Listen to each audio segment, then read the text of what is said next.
Clip number 1102۔ اس clip میں آپ قرآن پاک کی سورہ عنکبوت کی آیت نمبر 38 سے 40 تک کی تلاوت، ترجمہ اور تفسیر قرآن صراط الجنان سماعت فرمائیں گے۔ بسم اللہ الرحمن الرحیم۔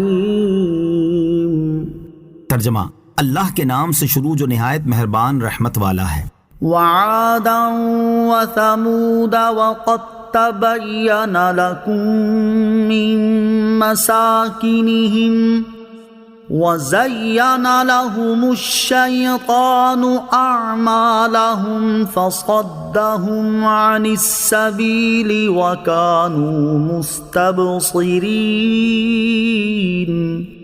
ترجمہ، اور ہم نے عاد اور سمود کو ہلاک کیا اور ان کی رہائش کے مقامات تمہارے لیے ظاہر ہو چکے، اور شیطان نے ان کے اعمال ان کے لیے خوبصورت بنا دیے اور انہیں اللہ کے راستے سے روکا، حالانکہ وہ سمجھدار تھے۔ وَعَادًا وَثَمُودًا، اور عاد اور ثمود کو ارشاد فرمایا کہ ہم نے حضرت ہود علیہ السلام کی قوم عاد اور حضرت صالح علیہ السلام کی قوم ثمود کو ہلاک کیا۔ اور اے مکے والو، ان قوموں کا ہمارے عذاب سے ہلاک ہونا تمہارے لیے اس وقت ظاہر ہو چکا جب تم اپنے سفروں کے دوران ہجر اور یمن میں موجود ان کی رہائش کے مقامات سے گزرے ہو، اور شیطان نے ان قوموں کے کفر اور گناہ ان کے لیے خوبصورت بنا دیے اور انہیں اللہ تعالیٰ کے راستے سے روکا، حالانکہ وہ لوگ سمجھدار تھے، عقل رکھتے تھے اور حق کو باطل میں تمیز کر سکتے تھے، لیکن انہوں نے عقل و انصاف سے کام نہ لیا اور باطل پر ہی قائم رہے۔ وقارون وفرعون وهامان ولقد جاءهم موسى بالبينات فاستكبروا في الأرض وما كانوا سابقين۔ ترجمہ، اور ہم نے قارون اور فرعون اور حامان کو ہلاک کیا، اور بے شک ان کے پاس موسیٰ روشن نشانیاں لے کر آئے تو انہوں نے زمین میں تکبر کیا اور وہ ہم سے نکل کر جانے والے نہ تھے۔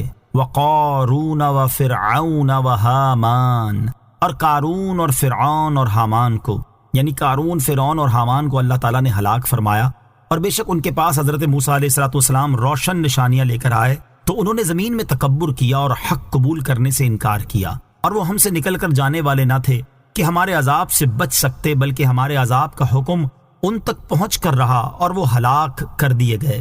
آیت وقارون وفرعون وہامان سے معلوم ہونے والے مسائل۔ اس آیت سے دو مسئلے معلوم ہوئے۔ نمبر 1، یہاں اللہ تعالیٰ نے قارون کو جو صرف زکوٰۃ کا انکار کرتا تھا فرعون اور حامان کے ساتھ ذکر فرمایا جو سارے دینی امور یعنی توحید و نبوت وغیرہ کا انکار کرتے تھے۔ اس سے معلوم ہوا کہ ضروریات دین میں سے ایک چیز کا انکار کرنے والا ویسا ہی کافر ہے جیسے ساری باتوں کا منکر کافر ہے۔ اسی وجہ سے حضرت ابوبکر صدیق رضی اللہ تعالیٰ عنہ نے زکوٰۃ کے منکروں پر جہاد کا حکم دے دیا اور مسیلمہ کذاب کی قوم پر جہاد فرمایا کیونکہ وہ مسیلمہ کو نبی مان کر مرتد ہو گئے تھے۔ نمبر 2، یہاں قارون کا ذکر پہلے اس لیے فرمایا گیا کہ وہ خاندانی شریف تھا۔ اس سے معلوم ہوا کہ اگر ایمان نہ ہو تو نسبی اور خاندانی عزت و شرافت عذاب سے نہیں بچا سکتی۔ اس سے کفار قریش کو یہ سمجھانا مقصود ہے کہ تم ابراہیمی ہونے پر فخر نہ کرو بلکہ ایمان لاؤ ورنہ عذاب کے لیے تیار رہو۔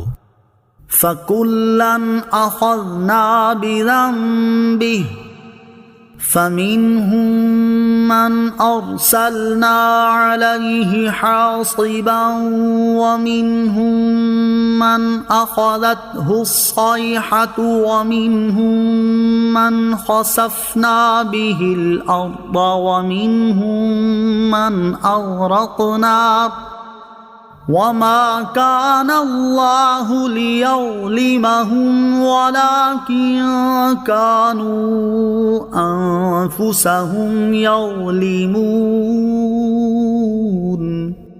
ترجمہ، تو ان میں ہر ایک کو ہم نے اس کے گناہ کی وجہ سے ہی پکڑا، تو ان میں کسی پر ہم نے پتھراؤ بھیجا اور ان میں کسی کو خوفناک آواز نے پکڑ لیا اور ان میں کسی کو زمین میں دھسا دیا اور ان میں کسی کو ڈبو دیا، اور اللہ کی شان نہ تھی کہ ان پر ظلم کرے، ہاں وہ خود ہی اپنی جانوں پر ظلم کرتے تھے۔ فَكُلًّا أَخَذْنَا بِذَنبِهِ، تو ان میں ہر ایک کو ہم نے اس کے گناہ کی وجہ سے پکڑا۔ اس آیت کی ابتدا میں بیان فرمایا گیا کہ سابقہ قوموں میں سے ہر ایک کو اللہ تعالیٰ نے اس کے گناہ کی وجہ سے ہی پکڑا۔ اس کے بعد سابقہ قوموں پر آنے والے مختلف عذابات میں سے 4 عذاب بیان کیے گئے۔ نمبر 1، کسی پر اللہ تعالیٰ نے پتھراؤ بھیجا، یہ حضرت لوط علیہ السلام کی قوم تھی جنہیں چھوٹے چھوٹے پتھروں سے ہلاک کیا گیا اور یہ پتھر تیز ہوا سے ان پر لگتے تھے۔ نمبر 2، کسی کو خوفناک آواز نے پکڑ لیا، یہ حضرت صالح علیہ السلام کی قوم سمود تھی جو ہولناک آواز کے عذاب سے ہلاک کی گئی۔ نمبر 3، کسی کو زمین میں دھسا دیا، اس عذاب میں مبتلا ہونے والے قارون اور اس کے ساتھی تھے۔ نمبر 4، کسی کو ڈبو دیا۔ حضرت نوح علیہ السلام کی قوم کے لوگ اور فرعون اور اس کی قوم کے لوگ اس عذاب کا شکار ہوئے۔ آیت کے آخر میں ارشاد فرمایا کہ اللہ تعالیٰ کی یہ شان نہیں کہ وہ ان لوگوں پر ظلم کرے، کیونکہ وہ کسی کو گناہ کے بغیر عذاب میں گرفتار نہیں کرتا۔